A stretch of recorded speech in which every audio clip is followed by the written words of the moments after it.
let me know if you can hear this.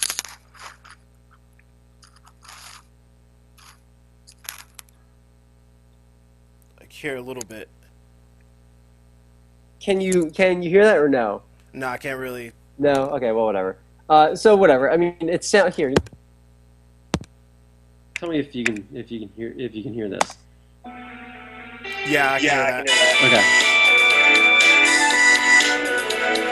Who you gonna call? Ghostbusters.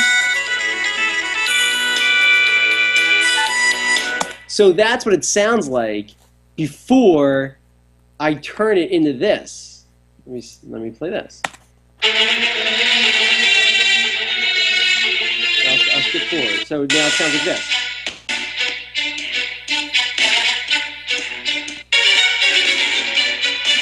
Okay?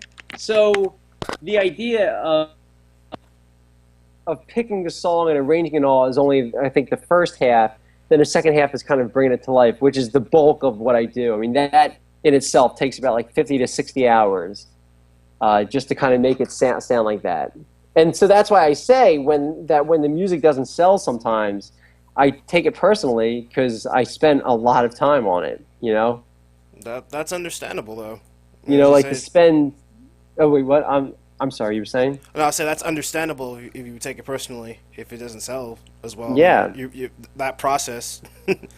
And you know what? And right, and it's not selling is the one thing because you're thinking, oh my goodness, how do I eat today? Right. But you also freak out because if someone says if you spend 70 hours on a painting, and you give it to someone and then they say, oh, this sucks. It's like, well, dude, I spent 70 hours on it. Like, you can't just reject it in the first 3 seconds. Like, I poured my entire blood and sweat to bring that to make that painting, and that you just reject it in 3 seconds. But hey, like that's the way that everything goes. I mean, there's, I might download an app, on my phone that I'll play it in 3 seconds and it'll crash. Like within the first 5 seconds that I downloaded. And so then I say, this app sucks. I want to give it 1 star. Well, you're giving it 1 star without even realizing that 5,000 man hours went into even making that thing possible, and that you're just going to reject it in 3 seconds. But that's what it is. It's like, if things just don't work even for 1 split second, if one note is off or one brush stroke doesn't work, or if an app crashes in the first 5 seconds, or maybe a website that someone spent 50 hours building just crashes in the first 5 seconds. If you have any of these flaws in your work, people are just gonna reject it. And you know what? They should, because they should expect excellence.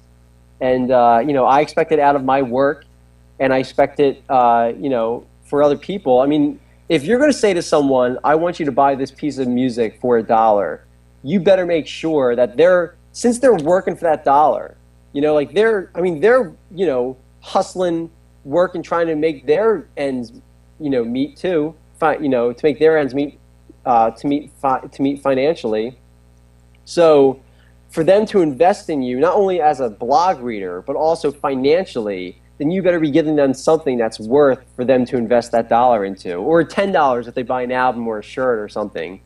But I take what I do very seriously, and so I think I think the kind of like to pursue greatness, and I guess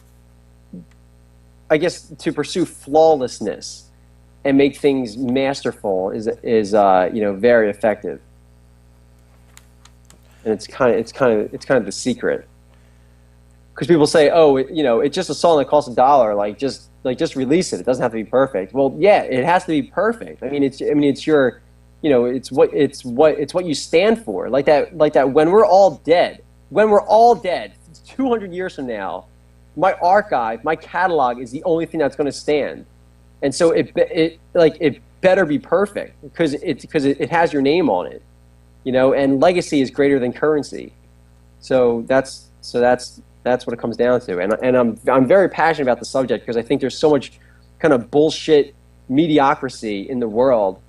And I think that if you give people a beautiful piece of music,